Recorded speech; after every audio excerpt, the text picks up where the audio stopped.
भारतीय वाल्मीकि धर्म समाज रजिस्ट्रार भावादस द्वारा रविवार को उप केंद्रीय कार्यालय जिगर कॉलोनी नटबाबा मंदिर के निकट एक आवश्यक बैठक का आयोजन किया गया।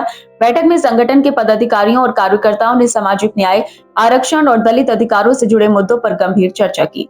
बैठक में वक्ताओं ने कहा कि जब तक स्वर्ण आर्मी जैसे संगठन एससी, एसटी और आरक्षण का विरोध करना बंद नहीं करते, तब तक राम राज्य की कल्पना असंभव है। उन्होंने आरोप लगाया कि हाल ही में गठित एक स्वर्ण आर्मी ने सबसे पहले आरक्षण और एससी, एसटी वर्ग का विरोध किया, जो सामाजिक समरसता के मार्ग में बाधा है। वक्ताओं का कहना था कि इतिहास गवाह है कि जब जब दलितों का विरोध हुआ है, उसमें स्वर्ण जातियों की भूमिका रही है। बैठक में स्वर्ण आर्मी जैसे संगठनों का कड़ा विरोध करते हुए मांग की गई है कि ऐसी संस्थाओं पर तत्काल रोक लगाई जाए। वक्ताओं ने कहा कि दलितों को आरक्षण यूं ही नहीं मिला, बल्कि लंबे समय तक शिक्षा, सामाजिक और राजनीतिक अधिकारों से वंचित रखा गया। उन्होंने आरोप लगाया कि ऐसे संगठनों के कारण दलितों को मंदिरों में प्रवेश से रोका गया और अमानवीय व्यवहार का सामना करना पड़ा। संगठन ने यह भी स्पष्ट किया कि वे हाईकोर्ट के उस आदेश का सम्मान करते हैं जिसमें कहा गया है कि धर्म परिवर्तन करने पर आरक्षण का लाभ नहीं मिलेगा। बैठक में संगठन को मजबूत करने के लिए यह निर्णय लिया गया है कि प्रत्येक माह के पहले और अंतिम रविवार को नियमित बैठकें आयोजित की जाएंगी। नए वर्ष में पहली बैठक 4 जनवरी 2026 और दूसरी बैठक 25 जनवरी को आयोजित होगी। इसके अलावा प्रत्येक पदाधिकारी और कार्यकर्ता को संगठन से एक-एक शाखा जोड़ने की जिम्मेदारी दी गई है। हर रविवार केंद्रीय कार्यालय पर प्रगति रिपोर्ट प्रस्तुत करने का निर्णय लिया गया है। बैठक में वीरेंद्र भार्गव, रॉबर्ट चौधरी, आदेश कुमार एडवोकेट, विक्की बादशाह, दिनेश वाल्मीकि, अनिल लश्करी, ज्ञान सिंह, किशोर वाल्मीकि, महिपाल, राम प्रकाश, मोहित वाल्मीकि, संजय गांधी सहित अनेक पदाधिकारी और कार्यकर्ता उपस्थित रहे। हाँ जी, देखिए अभी हाल में एक स्वर्ण आर्मी का जन्म हुआ है।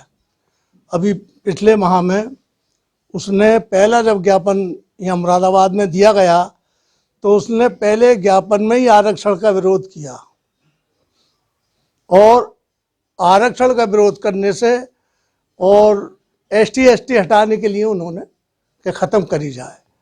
ये आरक्षण हमें ऐसे नहीं मिल गया है, हमारे पूर्वजों ने बड़ी तकलीफ़ें झेली हैं।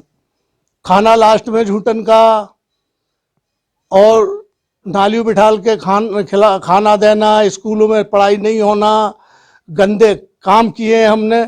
अगर किसी को आरक्षण चाहिए तो पहले ये सब काम कर ले, बैला उठाए, नालियाँ साफ करे और स्कूल ना जाए और झूठन खाए तो हमारा विरोध कर लो। और अगर जिसने भी आरक्षण का एसटी एसटी का विरोध किया तो उसका मुंह तोड़ जवाब दिया जाएगा, उसे कभी बर्दाश्त नहीं करेंगे। सड़कों पे आकर उनसे देखो बताएंगे कि आरक्षण हमें कोई भीख नहीं है। आरक्षण यहाँ की सरकारों की और जो लिख के गए आरक्षण, उन्होंने कुछ सोच समझ के तो आरक्षण हमें दिया है, ये कोई भीख नहीं मिल रही है हमें।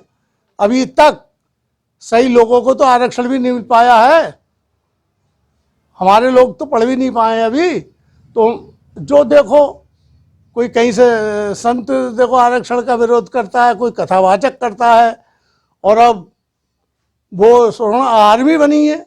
बताओ ये आर्मी कहाँ से आ गई यार? बॉर्डर पे भेजो सबको, भाई आर्मी तो हुई होनी चाहिए।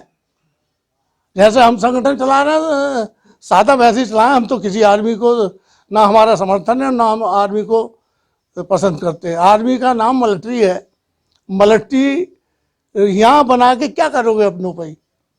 भाई तुम्हारी कोई बातें हैं तो संगठन द्वारा की जाएगी, सभ्यता के साथ कर दोगे। आते ही तुम मिलना चाहते हो, उन्होंने पहले ही ज्ञापन में आरक्षण का विरोध करा। और एक बात और कह देता हूँ मैं कि आरक्षण का विरोध कभी मुसलमानों, सिखों ने नहीं किया, जैनियों ने नहीं किया।